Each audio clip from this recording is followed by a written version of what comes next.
Hello, today is June 30th, 2021, and thank you for joining me for another edition of the Market Commentator Podcast. My name is Andy Willms, and I am President and CEO of the Milwaukee Company. And joining me this morning is a new guest, Shrey Patel, who is the Milwaukee Company's Chief Portfolio Manager. Welcome to the podcast. Thank you. Thank you for having me. Well, it's our pleasure. Thank you, Shrey. And today, Shrey and I are going to be discussing a relatively new development in investment management called goals-based investing. But before we get started, I just need to remind our audience that this podcast is for informational purposes only, and that the views expressed in today's podcast are Shrey and my personal views, and not necessarily those of the Milwaukee Company. And with that, Shrey, let's get started by my asking you just what is goal-based investing? Well, goals-based investing is a relatively new concept in the field of investment management, and it emphasizes on attaining specific life goals, such as saving for kids' education or building a retirement nest egg. And it differs from traditional approach in the sense that rather than focusing on generating the highest possible return for a given level of risk or beating the market using a single portfolio, this is sort of unique and new in its own way. So, what makes it unique? What I mean, traditional portfolio management, as you said, has always been sort of focused on getting a highest level of return for a given level of risk. So, if you're a growth investor, you take more risk, you expect a higher rate of return, you'd have to tolerate more volatility to get it. If you're a conservative investor, you take less risk, you have a more stable portfolio, and you try and get the largest return you can for that type of investment approach. What's different here? Well, the key difference is sometimes investors have many different goals, and just using one portfolio to get all of these accomplished is challenging, and it's further complicated by the fact that each of these goals, let's say kids education, could be in 10 years. Your some of your retirement goals could be 15 or 20 years out. So with sort of changing timelines and priorities, it's sort of difficult to have just one portfolio accomplish all of your goals. And I would like to define the difference as the traditional portfolio management as a theory-driven approach, whereas goals-based investment approach is more practical, at least for some individuals. Okay, well, so what does it involve? How do you go about goals-based investing? Sure. The goals-based investing, the objective is to invest assets in sort of sub-portfolios, in which, let's say I have three different goals. One being funding kids' education, second being retirement goals, and third being, let's say, legacy goals. And each of these are divided into sub-portfolios, and each of them is managed independently of one another. I see. So you invest in these, you establish these different pots or whatever you want to call groups, and each group can be invested in a way that's best suited to that particular goal that pot is being invested towards, like the retirement funding, as you point out. Then you might be more long-term, and so you have more, you invest in that way. It's a very high priority, so you have to maybe be a little safer. And you might have a group for, discretionary spending like vacations or whatever. And that group, you might invest a little more aggressively because, if for whatever reason the investments don't pan out as hoped, it's not as big of a problem that you can't go on your vacation because you didn't get the return you were hoping for. Is that kind of how it works? Exactly. And if we were to sort of list it by by steps, there are four key steps, I would say, in a goals-based investing. The first one would be to identify all of investors' goals. In the example that we were just talking about, there were three goals. And then once you have these goals, it's sort of the next step is to segregate them into groups based on importance and time horizon. Um, it's it's uh, it's going back to the discussion we had. Some of them are more important than the others, like retirement is way more important than some of the discretionary spendings. Also, the time horizon might be different. The next step is to specify asset allocations for each of these groups, sort of uh, managing them or coming up with allocations for sub portfolios or buckets, if you want to call them. And then once you have those sub portfolios or buckets implemented, it's just about following the regular portfolio management process in each of these sub portfolios. Okay, good. And so let me say here, so it sounds like what we're trying to do is to make a type of investment approach that is more catered to people's psychology. In other words, if you have a group that you're investing a little more aggressively for vacations, you're not going to be as concerned if that doesn't pan out as you would be if you had your group invested for retirement or long-term care or something like that not pan out.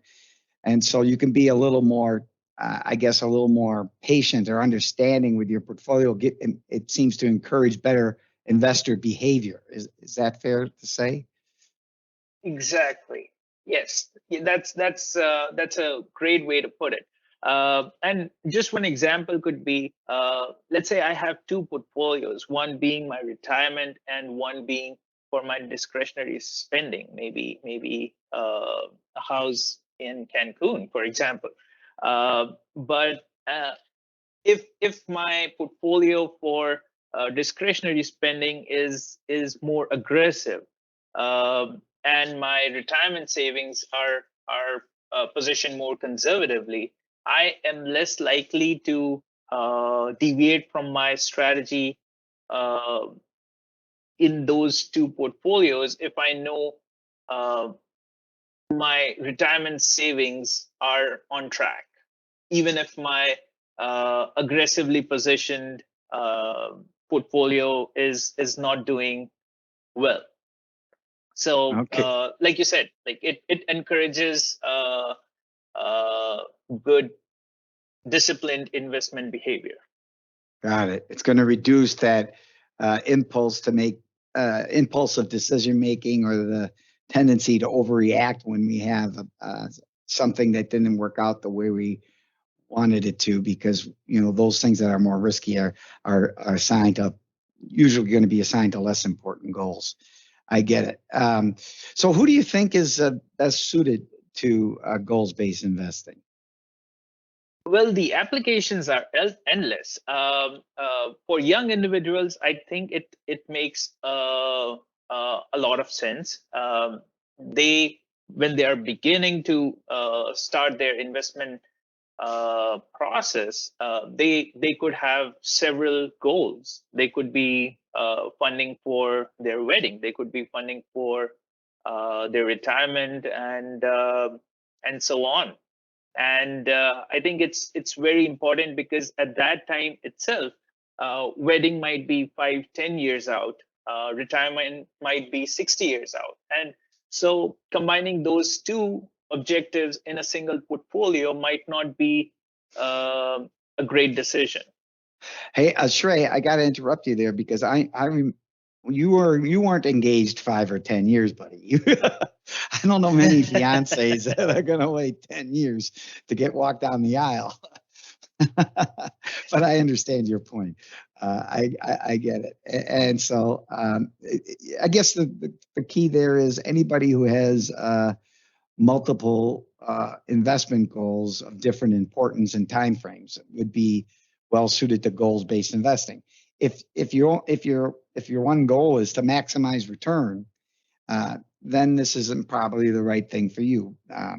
But if you have multiple goals and you're like I say, investing for different purposes, then separating those goals or identifying those goals and then separating your account into different portfolios, with each portfolio being well suited to accomplishing the particular goal that it's targeted at, um, could make a lot of sense. And I think you're right. I think especially for young people, because they tend to have more goals.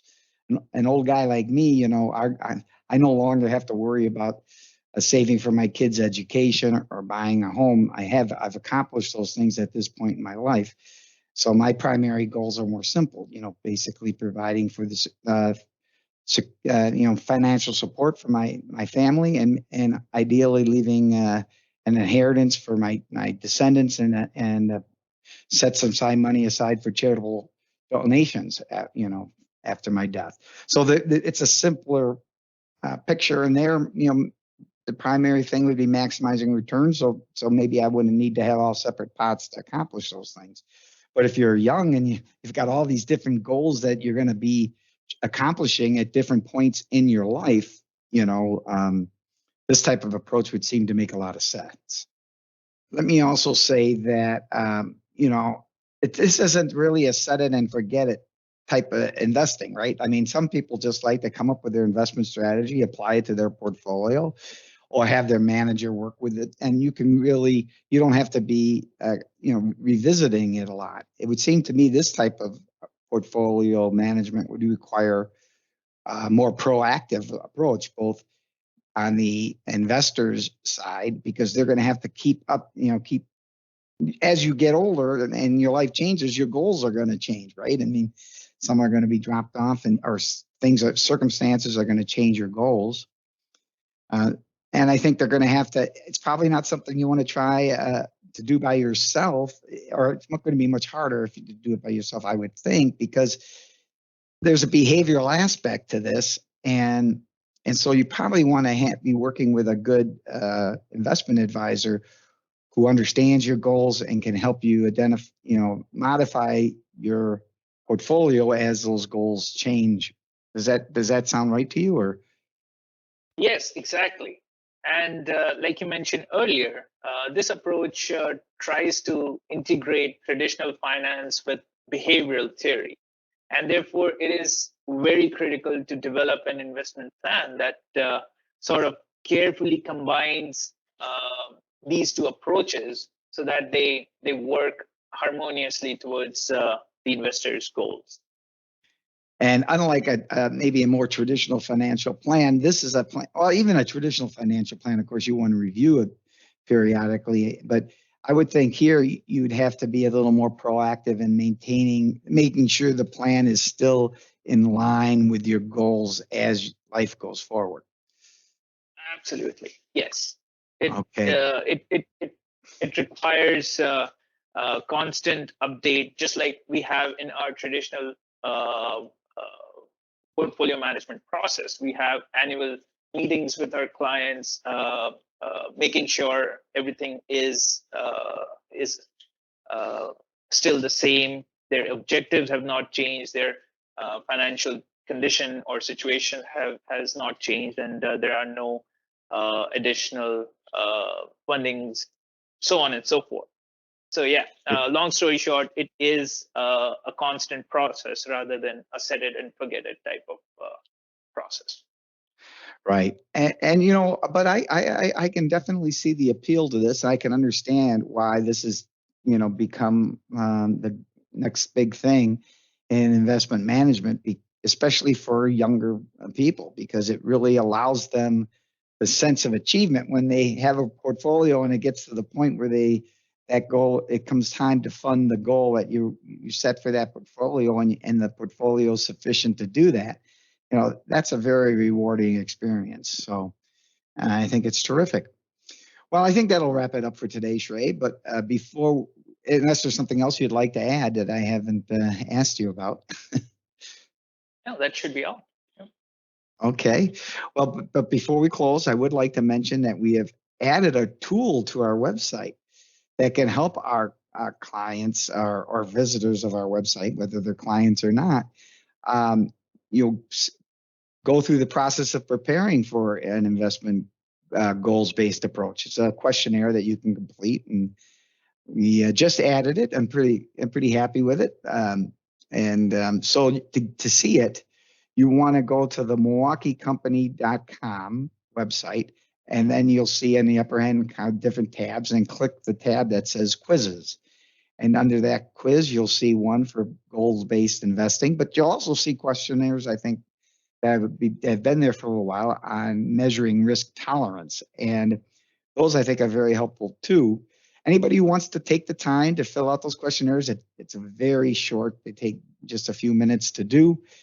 We will get back, we will evaluate your answers and get back to you with our thoughts, both on what your risk tolerances are and what your goals are, and how to plan for achieving those goals. So we'll be very happy to do that to anybody who cares to fill out the questionnaires. Let me also point out that you should keep in mind that you should conduct your own independent research before acting on any information or opinions expressed during this podcast, and that you should not act on anything you have heard in this podcast until you have discussed it with a qualified financial professional who is familiar with your personal situation and investment objectives. And with that, I'd like to say thank you again, Shrey. Thank you. And to our listeners, I'd like you all to have a great day. Bye now.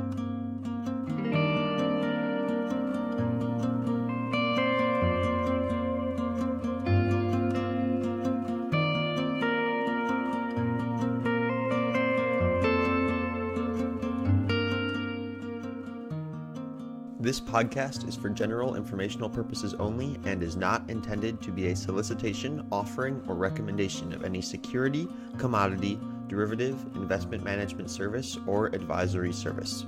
Nothing in this podcast constitutes or should be understood as constituting a recommendation to enter in any securities transactions or to engage in any of the investment strategies discussed.